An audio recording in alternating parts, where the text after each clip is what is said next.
Lupakan dinosaurus deh. Penguasa sejati planet ini tuh udah berkuasa selama miliaran tahun.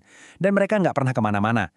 Mereka ada di mana-mana. Di dalam tubuh kita, di tanah yang kita injak. Yuk, kita bareng-bareng masuk ke dunia rahasia mereka. Dunia bakteri.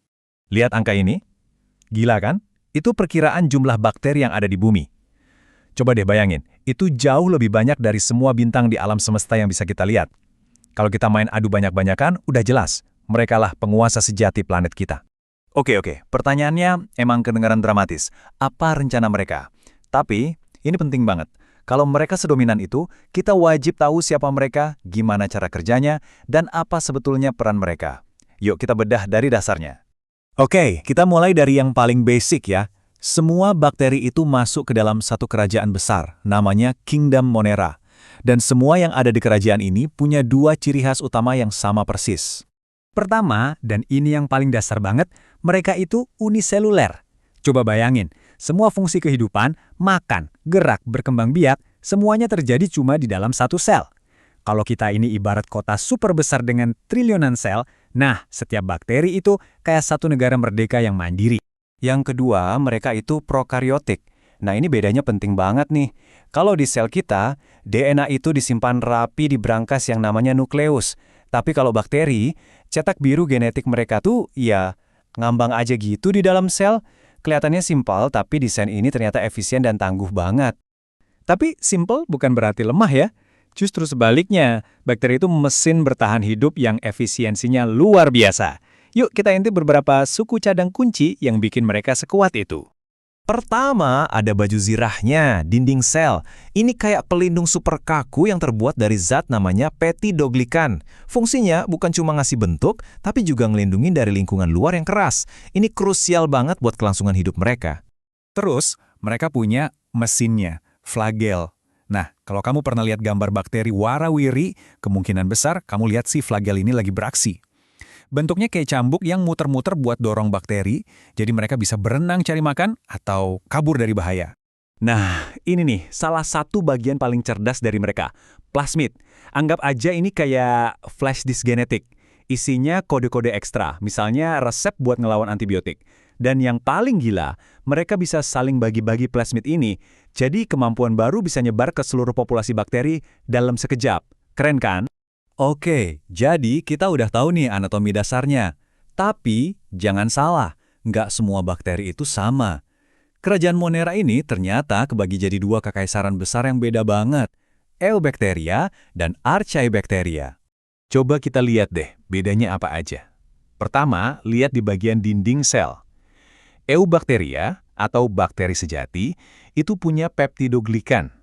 Kalau Archaebacteria, nggak punya. Terus habitatnya, Eubacteria itu ada di mana-mana, benar-benar di mana aja. Sementara, Archaebacteria itu para penghuni tempat-tempat paling ekstrim di bumi.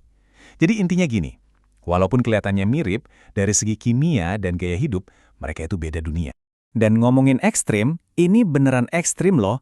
Archaebacteria ini tangguhnya minta ampun. Ada metanogen yang hidup di rawa tanpa oksigen. Ada halofil yang santai di air super asin kayak laut mati. Dan ada termoasidofil yang nongkrong di dekat kawah gunung berapi yang panas dan asam. Mereka ini benar-benar jawaranya bertahan hidup di planet ini. Nah, terus gimana sih mesin-mesin super ini beroperasi sehari-harinya? Oke, sekarang kita pindah ke strategi mereka buat berkembang biak dan beradaptasi. Semacam buku panduan mereka buat mendominasi dunia. Cara utama mereka berkembang biak itu namanya pembelahan biner. Ini proses copy-paste yang super simple dan cepet banget. Satu bakteri nyalin DNA-nya, badannya memanjang, terus krek, kebelah jadi dua. Kalau kondisinya pas, ini bisa terjadi tiap 20 menit sekali. Bayangin betapa cepatnya mereka bisa jadi banyak. Tapi kecepatan doang nggak cukup. Senjata andalan mereka yang lain adalah kemampuan adaptasi. Walaupun nggak punya reproduksi seksual kayak kita, mereka punya cara-cara cerdas buat tukeran info genetik. Ada transformasi, yaitu mungut DNA yang ada di lingkungan. Ada transduksi, pakai virus sebagai kurir gen. Dan konjugasi, transfer langsung lewat jembatan khusus. Ini cara mereka buat terus berevolusi dan ngadepin tantangan baru. Dengan banyaknya jenis bakteri, para ilmuwan biasanya mulai dari yang paling kelihatan bentuknya. Ada 3 bentuk dasar, kokus yang bulat kayak bola, basil yang mirip batang, dan spirillum yang bentuknya spiral. Cara mereka ngumpul-ngumpul kayak Staphylococcus yang bergerombol mirip anggur. Itu juga jadi petunjuk penting buat para ahli mikrobiologi. Oke, kita udah tahu siapa mereka, gimana anatominya, dan gimana cara kerjanya. Terus, apa hubungannya sama kita? Nah, disinilah ceritanya jadi menarik. Mereka itu bisa jadi kawan terbaik kita, lawan paling berbahaya, sekaligus fondasi dari dunia tempat kita tinggal. Yuk kita mulai dari yang baik-baik dulu. Sadar gak, tanpa bakteri nggak bakal ada yang namanya yogurt atau keju di kulkas kita. Banyak antibiotik yang nyelamatin nyawa itu dibuat sama mereka. Di pertanian, wah mereka ini kunci kesuburan tanah. Bahkan di industri, mereka bantu bikin deterjen sampai bersih-bersih tumpahan minyak. Mereka ini bener-bener pahlawan tak terlihat yang ngebantu hidup kita setiap hari. Tapi tentu aja ada sisi gelapnya. Sebagian kecil spesies bakteri itu jadi patogen yang nyebabin penyakit serius, baik buat manusia, hewan maupun tanaman. Dari tetanus TBC sampai yang bikin tanaman kita busuk. Mereka juga yang bikin makanan jadi basi. Ini jadi pengingat kalau kekuatan mereka itu nyata. Jadi ceritanya bukan cuma soal bakteri baik lawan bakteri jahat. Jauh lebih dari itu. Coba deh pikirin. Dari yogurt di kulkas sampai oksigen yang kita hirup, dunia yang kita kenal ini sebetulnya dibangun dan dirawat oleh para arsitek tak kasat mata ini. Mereka itu fondasi dari kehidupan itu sendiri. Jadi, sebagai penutup, coba kita renungkan ini. Mereka ini bentuk kehidupan paling tua di bumi, udah selamat dari berbagai bencana global. Pelajaran apa ya yang bisa kita ambil dari para penyintas super mungil ini?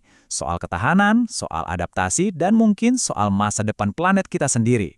Nah, itu pertanyaan buat kita semua. Terima kasih sudah menyimak.